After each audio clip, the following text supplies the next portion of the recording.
അങ്ങനെ ഇരിക്കുമ്പോൾ അങ്ങനെ ആയിരിക്കും. എല്ലായിടത്തും പറയുമ്പോൾ ഇങ്ങനെ ആയിരിക്കും. ടേക്ക് എന്ന് പറഞ്ഞ് വിളിച്ച് പോകുമ്പോഴും ഇങ്ങനെ റിപ്പീറ്റ് ചെയ്യുന്നുണ്ട് കുറെ സാധനങ്ങളൊക്കെ. വന്ന് ടേക്ക് എന്ന് പറയുമ്പോൾ ഇങ്ങനെ അങ്ങോട്ട് രജനീകാന്ത് എന്ന് പറയുന്ന ഒരു ആളുണ്ടല്ലേ, അദ്ദേഹം സത്യം പറഞ്ഞ ചുമ്മാ അടക്കാൻ നേരത്ത് തന്നെ ഒരു സ്റ്റൈല് നമുക്ക് ഫീൽ ചെയ്തതായിട്ട് പലരും പറഞ്ഞിട്ടുണ്ട്. ഭയങ്കര രസമുള്ള. നമ്മൾ കുറെ പഠിക്കാറുണ്ട് സാറിൽ നിന്നും. സാറിപ്പം ത്രൈജാണെങ്കിലും സെറ്റിൽ കേരളമൊന്നും സാർ അങ്ങനെ പോകുന്നുണ്ടല്ലോ. ഡ്രസ് ചേഞ്ചിനോ ബ്രേക്കിനോ ഭക്ഷണം കഴിക്കാൻ വേണ്ടി മാത്രമുള്ളൂ. അല്ലെങ്കിൽ സെറ്റിൽ വന്നാലും ഇപ്പം മഴ സീക്വൻസ് ആണെങ്കിൽ നൈറ്റ് ആണെങ്കിലും അവിടെ ഒരു കസേര ഇട്ടിട്ട് അവിടെ തന്നെ ഒരു പതപ്പൊക്കെ മൂടി അവിടെ തന്നെ ഇരിക്കുള്ളൂ, സെറ്റിൽ തന്നെ ഇരിക്കുള്ളൂ. വേറെ കേരം കൊണ്ട് അങ്ങോട്ടൊന്നും പോവുകയും ഒന്നുമില്ല. അതുകൊണ്ട് തന്നെ എല്ലാവരും അവിടെ കുറച്ചും കൂടി അലർട്ടാണ്. എല്ലാവരും ഭയങ്കര ഫാസ്റ്റാണ്. പിന്നെ ഒരു ടേക്ക് എന്ന് പറഞ്ഞ സാധനം മറ്റേ ആള് വേറെ സ്റ്റൈൽ മൻ എന്ന് പറയില്ലേ, അത് ഞാൻ കുറേ നേരം നോക്കി. കാരണം അങ്ങനെ ഇരിക്കുമ്പോൾ അങ്ങനെ ആയിരിക്കും.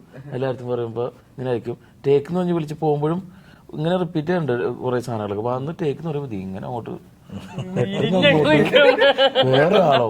അത് ഞാൻ തന്നെ എങ്ങനെ ഡയലോഗ് പറയുന്ന രീതിയാണെങ്കിൽ പോലും അത് ഞാൻ പറഞ്ഞു. ചില പരിപാടി അത് സ്റ്റൈൽ എന്ന് പറഞ്ഞാൽ അറിയാലോ, സാറിന് കഴിഞ്ഞിട്ടേ ഉള്ളൂ. കാരണം ആ ഒരു ഇതില് ഈ ഒരു ഇതിൽ ഇത്ര സ്റ്റൈല് കാണിച്ചിട്ടൊരാള് നമ്മൾ വേറെ ആരെയും കണ്ടിട്ടില്ലല്ലോ. അതുമില്ലാത്തൊരു കഴിവും ഭയങ്കര ഒരു എന്താ പറയാ ഭയങ്കര ഒരു പരിപാടിയാണ്. എനിക്ക് പല ഫിലിമുകളാണ് ഓർമ്മ. ഭാഷ, ദളപതി, പല കാര്യങ്ങളും വന്നിട്ട് എനിക്ക് ഡയലോഗ് തെറ്റിപ്പോവും.